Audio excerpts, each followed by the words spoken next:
Bonjour à tous. Cette semaine dans la paracha, la Torah elle nous raconte que Abraham, il a envoyé son serviteur Eliezer pour chercher un chidor pour son fils Yitzhak.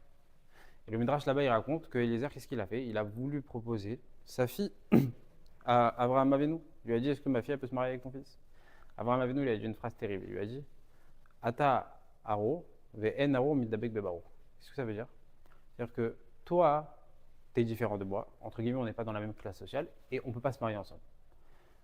Le Sefer Harugat Abossem, il pose une question. Il dit comment Eliezer, après une claque pareille, il a réussi à partir, aller chercher une femme pour Yitzhak, prier Hachem de toutes ses forces. Il a fait tout ce qui était en son pouvoir pour pouvoir chercher un chef-d'œuvre pour Yitzhak. Comment, d'où il a tiré les forces, Eliezer?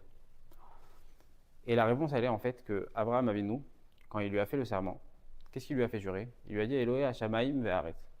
Ça veut dire quoi Eloé Hashamaim ve'aretz? C'est-à-dire qu'Hachem, c'est le Dieu du ciel et de la terre. Qu'est-ce qu'elle a voulu dire par là, Abraham Avinu? Il a voulu dire par là que peu importe d'où tu viens, peu importe tes capacités, Hachem, c'est aussi bien le Dieu du ciel, qui entre guillemets représente la spiritualité, que le Dieu de la terre qui représente la matérialité. Il est autant le Dieu des gens comme ça que des gens comme ça.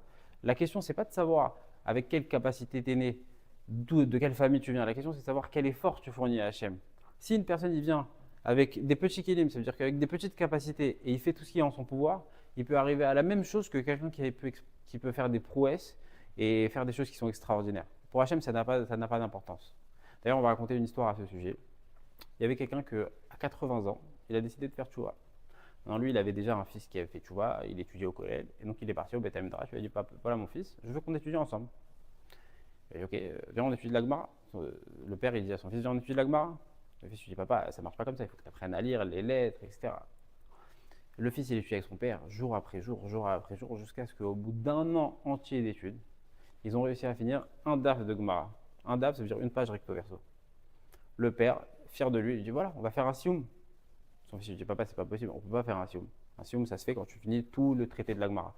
Toi, tu as fini une page. Et des fois, dans une Gemara, il peut y en avoir 25, des fois, dans une Gemara, il peut y en avoir 150. C'est pas possible. Il faut finir tout le traité pour pouvoir faire un sioum. Le père, il dit oui, on va faire. Le fils dit non, on va pas faire. Qu'est-ce qu'ils ont fait à la fin? Ils sont partis demander au grand de la génération, le Rav Moshe Feinstein. Qu'est-ce qu'il lui a dit, le Rav Moshe Feinstein? Il lui a dit bien sûr, on peut faire un sioum, et même je viendrai à ce sioum.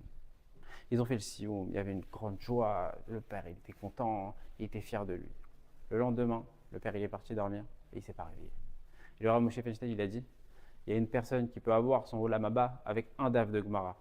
Qu'est-ce que ça veut dire par là? C'est exactement ce qu'on a dit.